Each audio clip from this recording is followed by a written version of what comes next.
बाळासाहेब ठाकरे पक्षाच्या वतीनं महाराष्ट्र शासनाच्या कारभाराविरोधात आंदोलन करण्यात आलं। त्यानंतर संजय गायकवाडांची जीभ घसलेली पाहायला मिळते आहे। माझी कॉपी करणे उद्धव ठाकरेंच्या बापालाही जमणार नाही असं संजय गायकवाड। अशा ह्या अक्रमाशी अवलादीचे जे लोक आहेत तेच एकनाथ शिंदे यांच्या गटामध्ये मिळाल्यामुळे एकनाथ शिंदेंची सुद्धा अधोगती व्हायला लागलेली आहे। संजय शिरसाट यांनी ज्या पद्धतीने संजय गायकवाड यांनी ज्या पद्धतीने काल बरळ उकलेली आहे या संपूर्ण महाराष्ट्रातल्या जनतेने ऐकलेली आहे, पाहिलेली आहे। त्यामुळे त्यांना महाराष्ट्रातली जनताच त्यांचा बाप त्यांना दाखवून देईल असं मला वाटतं।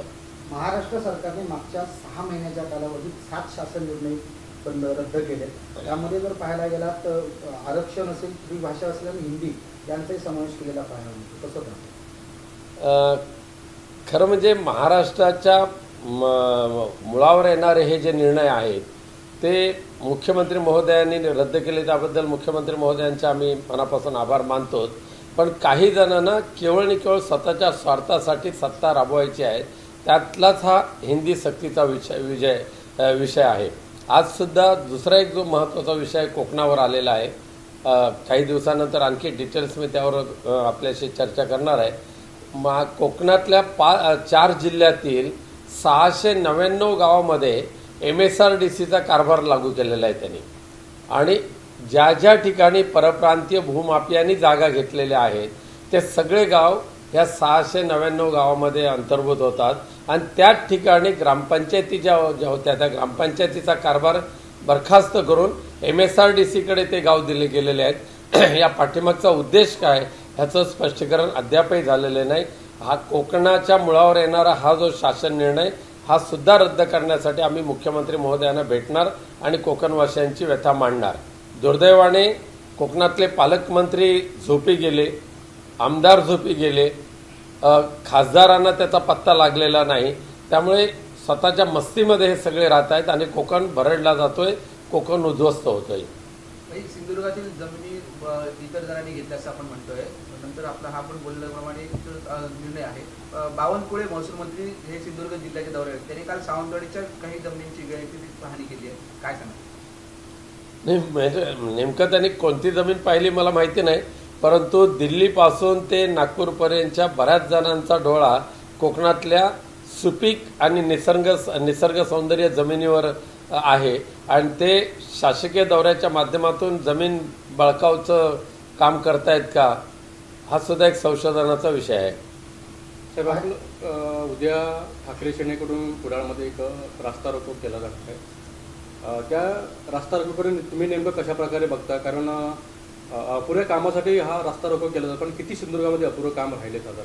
नाही, मुंबई गोवा राष्ट्रीय महामार्गाचा एकूण जर विषय घेतला तर त्या मुंबई गोवा राष्ट्रीय महामार्गाच्या सध्याच्या दुरावस्थेच्या बद्दल आवाज उठवण्याची आवश्यकता आहे। सुदैवाने सिंधुदुर्ग ते राजापूर ह्या भागातील जरी मुंबई गोवा राष्ट्रीय महामार्ग जवळजवळ 98% पूर्ण झाला तरी त्या पुढचा जो आहे लांजापासून ते रायगडपर्यंत हा मुंबई गोवा महामार्ग तसाच अपूर्ण आहे।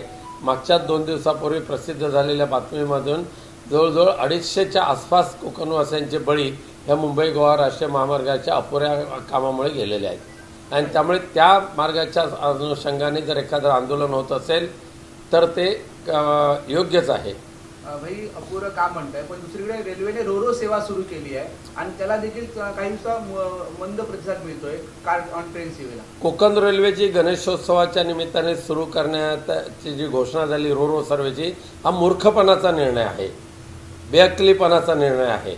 म्हणजे कोकणवासियांना आत्ताच्या घडीला आमची दिव्यापर्यंत जाणाऱ्या गाड्या दादरपर्यंत घेऊन जा अशी मागणी आहे। कोकण खास करून सावंतवाडीपर्यंत विशेष गाड्या सोडा ही मागणी आहे।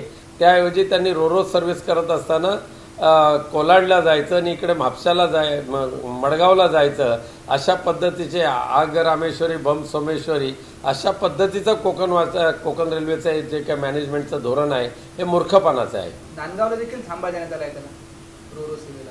नाही, नांदगावपर्यंत जरी गाडी गेली, ह्या नांदगावला म्हणताय तुम्ही, पण अजून मला तिथे प्लॅटफॉर्म झालेला दिसत नाही। मला गाड्या उतरवण्यासाठी जो प्लॅटफॉर्म पाहिजे तो तिथे झालेला दिसत नाही। रॅम उपलब्ध केलं, रॅम आहे 4-5 वर्षापासून बांधलं रॅम तिथे केलेलं आहे, पण त्या उपर जरी रोरो सर्व्हिस असली तरी गाडीचं भाडं जवळजवळ 7,500-8,000.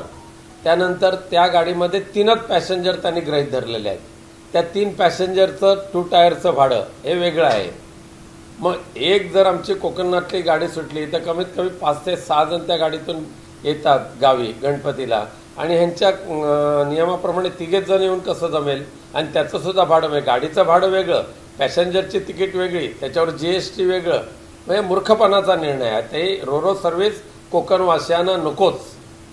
चिपीवरील मुंबई सिंधुदुर्ग मुंबई सेवा ही बरेच दिवस बंद आहे. मात्र काल सिंधुदुर्ग रत्नागिरीचे खासदार नारायण राणे यांनी उड्डाण मंत्र्यांची भेट घेतली आहे आणि पुन्हा एकदा म्हणजे आश्वासन जसं मिळतं तसंच पुन्हा एकदा आश्वासन मिळतं.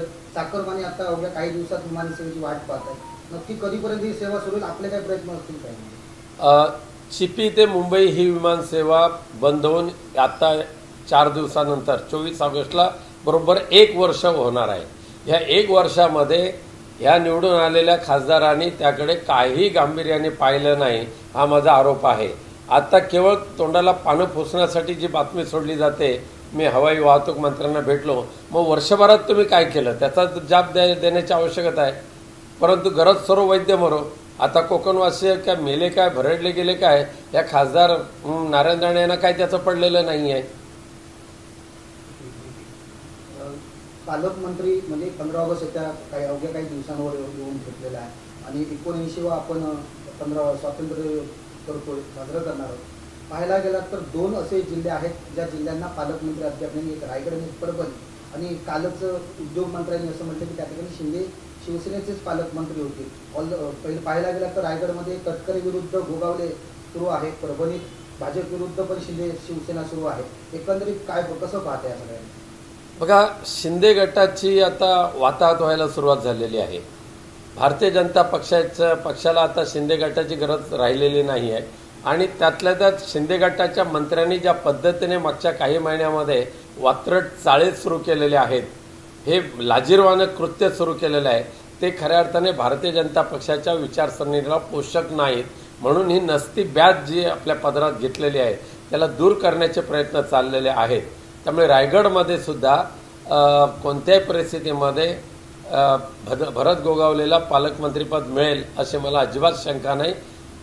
उद्योगमंत्री हे चापलुशी करणार आहेत, त्यामुळे सरशी तिकडे पारशी असं जे म्हण आहे त्या विचाराचे उद्योगमंत्री आहेत. उद्या वेळ आली तर एकनाथ शिंदेना डुच्चू देऊन पुन्हा एकदा 20 ते 25 आमदारांना घेऊन ते देवाभाऊच्या घरात जाऊन बसतील. शेवटचा प्रश्न, सिंधुदुर्ग जिल्ह्यामधील उद्धव बाळासाहेब ठाकरे शिवसेना पक्षामध्ये गटबाजी असल्याचं बोललं जातं. दुसरीकडे पाहायला गेलं तर बाबू धुरी जे आपले देवळावरचे धुरी आहेत आणि आमचे राहुल आहेत, त्यांनी स्थानिक म्हणजे तुमच्याच काही नेत्यांना सांगितलं की कृपया गटबाजी करू नका आणि पक्ष फोडण्याचं काम करू नका. त्याचं थोडासा कम्युनिकेशन गॅप आहे, विसंवाद आहे. आम्ही त्या सर्व लोकांना एकत्रित बसून, माननीय वैभव नाईक आहेत, सतीश सावंत आहेत, तिकडे बाबूराव धुरी, रुपेश आहे, ह्या सगळ्यांना एकत्रित बसून त्याच्यामध्ये संवाद निर्माण करण्याचा प्रयत्न करणार. कालचं आंदोलन एकजुटीने झालेलं आहे, तसंच भविष्यामध्ये राहतील